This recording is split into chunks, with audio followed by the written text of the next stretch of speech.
এই মাজার এবং আশেপাশে এলাকার জনপ্রতিনিধি হিসেবে এই ধরনের হামলার তীব্র নিন্দা জানাই। এবং আমাদের এইসব পাগল ভাইরা আছে যারা আমাকে ভালোবাসে, তারাও নিশ্চয়ই সম্মানটুকু করে যখন নামাজ হয়, যখন আজান হয়, তখন যেন আমরা গান বাদ্যগুলো করার ক্ষেত্রে সংযত থাকি। আসসালামু আলাইকুম। আজকে আমার খুব সৌভাগ্যবান, আমার অত্যন্ত শ্রদ্ধেয়, আমার পিতার খুব কাছের মানুষ, আমার মুরব্বী ফরহাদ মাজহার চাচা এসছেন আমার সাথে দেখা করার জন্য। ওনার পরিচয় আমার আর দেওয়া দরকার নেই, যারা বাংলাদেশের মানুষরা, বিশেষ মানুষ অনেকে চেনেন। আজকে আমরা সবার আগে আলোচনা করেছি সম্প্রতি ঘটে যাওয়া মাজারে যে হামলার ঘটনা ঘটেছে সেই বিষয়টা নিয়ে, এবং এইটি কিভাবে আমরা ভবিষ্যতে আর কোনোদিন না হয় সেটা নিয়ে আমরা আলোচনা করেছি। আমি ঢাকা 14 আসনের সংসদ সদস্য হিসেবে এই মাজার এবং আশেপাশে এলাকার জনপ্রতিনিধি হিসেবে এই ধরনের হামলার তীব্র নিন্দা জানাই, এবং এই ধরনের সন্ত্রাসী কার্যকলাপ কোনোভাবেই গ্রহণযোগ্য নয়, এবং এটা যেন আর কোনোদিন না হয় এই জন্য আমি বদ্ধপরিকর। আমি এখন আমাদের মুরব্বী ফরহাদ মাজহার চাচাকে কিছু বলার জন্য অনুরোধ করছি। অনেক সালাম আলাইকুম, অনেক সংগ্রামী শুভেচ্ছা সবাইকে। আমরা অনেক লড়াই করে আমরা এই জায়গায় পৌঁছেছি, এবং আমি দেখতে এসেছি শুধু এই জন্য না, আপনাকে দেখাটাও আমার একটা বিরাট একটা মনের ইচ্ছে ছিল।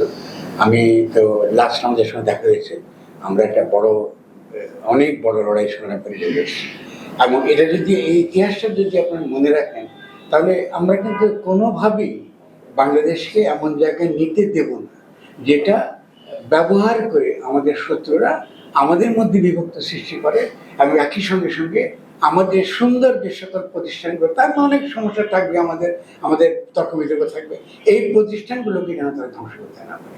ফলে মাজারে প্রথমত আমরা কোনো প্রকার ভায়োলেন্স বাইরে থেকে ভেতর থেকে হতে চাই না, দিতে চাই না, 1 নম্বর। 2 নম্বর, আমাদের এখানে কোনো প্রকার নেশাদ্রব্য, মাজারে নেশাদ্রব্যের একটা জায়গা হয়ে ওঠো, এটা আমরা নিশ্চয়ই কেউ চাই না। 3 নম্বর হতে মাজার আমাদের সকলকে ধরে রাখে, এবং সেখানে আমাদের দিনের যে জায়গা, আমাদের যে নামাজ পড়বার যে সময়টুকু আছে, যে সম্মানটুকু আমরা করি, ওই সময়টুকু, ওই যে কনফ্লিক্ট, ওই সংঘর্ষটুকু যেন আমরা কখনো না করি। এবং আমাদের এইসব পাগল ভাইরা আছে যারা আমাকে ভালোবাসে, তারাও নিশ্চয়ই সম্মানটুকু করে যখন নামাজ হয়, যখন আজান হয়, তখন যেন আমরা গান বাদ্যগুলো করার ক্ষেত্রে সংযত থাকি, এবং আমরা যেন একটা সত্যিকারের পরিবেশ গড়ে তুলতে পারি যে আমরা আমাদের নবীর উম্মত, আমরা আশেকান, আমরা ভালোবাসি, এবং দিনের কথা শুনতে আমরা পছন্দ করি। তো এই যদি ঐক্যের জায়গাটা আসে, আমরা এই কমিউনিটিতে, এই জায়গাতে একটা সুন্দর শুধু প্রতিষ্ঠান গড়ে তুলতে পারবো না, নিরাশ্রয়, অসহায় সমাজ থেকে প্রত্যাখ্যান হয়ে যাওয়া গরিব মানুষগুলোর মধ্যে আমরা কিছু কাজ তাদের জন্য করতে চাই, যেন তাদের এখানে পরিষ্কার পানি তারা পায়, তাদের যে খাদ্যটা তাদের পক্ষে বরাদ্দ মানুষ যেটা করেছে তাদের জন্য, এটা যেন কেউ লুট করে নিয়ে যেতে না পারে, এটা যেন সরকারের ইজারার নামে লুটপিট করতে না পারে, এবং একই সঙ্গে স্থানীয় ওই যে মাজারের দায়িত্বে প্রাপ্ত কেউ যেন এটাকে অবলম্বন করতে না পারে।